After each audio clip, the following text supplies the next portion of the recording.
beginning, I was asking you what's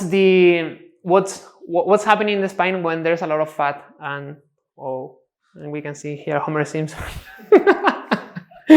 Okay, so what's happening on the spine when there is a lot of fat? What do you think is happening? Try to think simple. So what do you think is happening on the spine when there is a lot of fat? It's not very complicated, it's just a little bit common sense. Pull it into flexion?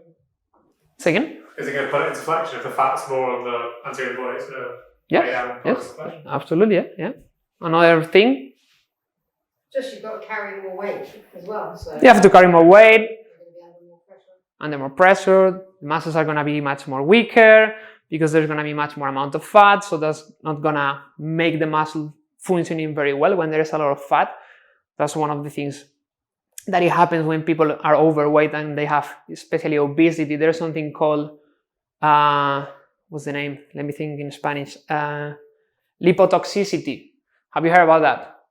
Okay, so what it happens is that because there's so much amount of fat and lipids that is penetrating into the muscles and thus creating serious problems. So that's one of the reasons, because when someone is obese, they shouldn't start doing aerobic exercise, and especially people as well, overweight, that's a little bit different, but people with obesity, their physiology has completely changed.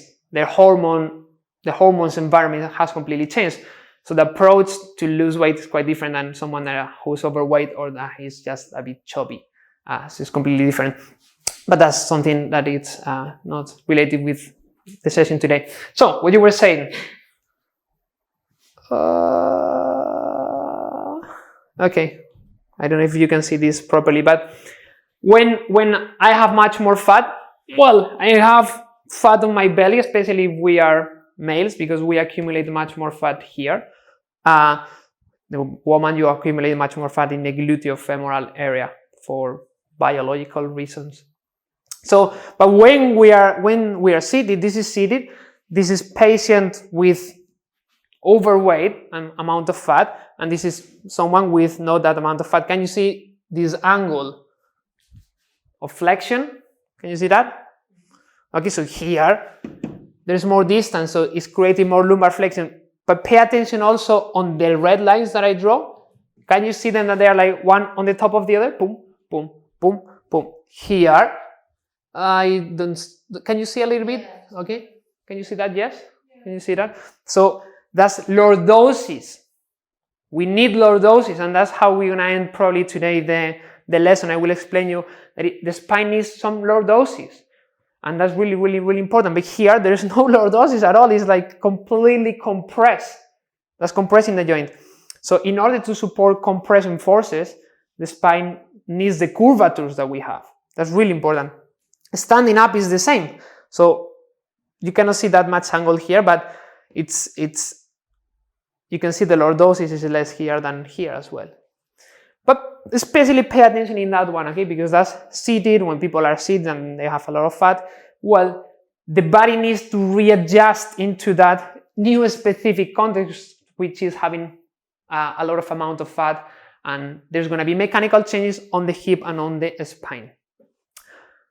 Is that recording? Yeah. Yes, perfect. So too much fat is going to be affecting, as we were saying, on the muscles. So in this paper, they were measuring some specific muscles and how was affecting the fact of having enough amount of fat, too much fat, into some specific muscles. So a lot of fat is not going to help these guys. Do you know the name of these muscles? You probably know, but what about you? That's fine. Do you know? Spinal erectors? No. Multifidus. Multifidus. Have you heard about those?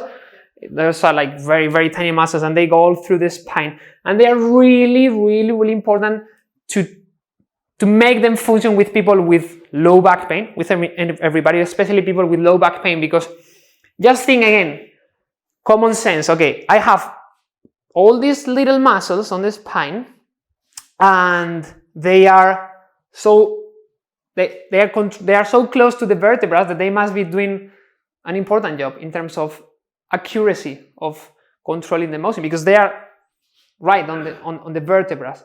So those muscles are really, really important. And there's been, there's a lot of papers, you can find that on the literature of scientific literature, that there's quite a strong correlation and causality that people with low back pain, they have a lot of weakness on these guys. But if we have a lot of fat, well, what they were measuring in this study, just press here. This is the real life, okay? So this is an X-ray. This is the MRI of fat grade 0, fat grade 1, 10-15% of fat, and that was more than 50% of fat in that area. Can you identify the fat here? This is the white area. This is fat, this is fat, this is the fat, this is the fat, and this here. So in these subjects, that they didn't have too much amount of fat, you can see a lot of muscle, which is kind of the gray area that you can see here. The white area is fat. Here and here it's a lot in those specific muscles. So let's press. Go back if you need it. Yeah, this is the spine. Okay, this is the spine. This is the spine. This is the spine. Okay, and that's the abdomen. Okay, this is the abdomen. This is not the vertebra. Okay, this is the abdomen. That's the rectus abdominis and all these muscles. So what they were measuring in this study was different things. They were measuring the lumbar flexion. They were measuring the movement control, the posture control, and the body awareness. I don't remember how they were measuring the body awareness on this paper, but they were measuring the lumbar flexion, and what they found in this study is that the lumbar flexion was negatively affected by the amount of fat that it was infiltrated, or it was on the multifidus muscles. Okay, they didn't find any other negative correlationship on the postural and the posture control, on the movement control. But well, they were measuring, for example, the. Can you go back 2 slides? That's how they were measuring the posture control on the people that they were participating in the study. They had 2 dumbbells, and with a device that it's able to measure the amount of flexion on the spine, they were measuring what was happening. So the results, thank you. These are the results. We cannot see that much this one. That was the movement control, and this is the posture control. But this is the one that they found negative changes in the lumbar flexion and the degrees of lumbar flexion that people could execute if they had a lot of fat or not. So, to summarize, people with too much fat that is affecting into the multifidus, they have less range of motion, and the spine needs to move in certain specific ways. So that's the fact of having a lot of fat is going to be affecting in how the spine moves. So that's creating, well, a different context when we need to approach into reverse this situation. And that's something that in real life you're going to find. If people are suffering back pain, they're going to be struggling in moving the spine and taking control of the spine.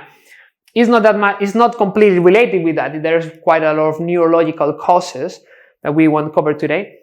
But well, this is something that they were finding, and let's go to there. So to summarize this paper, okay, this is not always too much fat is gonna make the spine less mobile in terms of flexion, especially, and that's going to increase the risk of back pain. Okay, so this is not a direct cause, but it's going to increase the risk. But it makes sense. Okay, it's like multifactorial. So now we've been thinking, okay, if I don't move, if I work at home, there's mechanical changes on the spine as we saw, and then there's a lot of fat in the muscles. Well, it's like we are adding ingredients to have more risk of back pain, okay?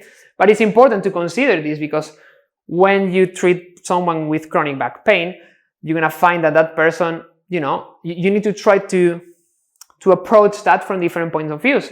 So maybe little by little you need to try to start approaching the problem through nutrition, or maybe a little bit through movement, with little changes, because you know that all of them are influencing the experience of back pain.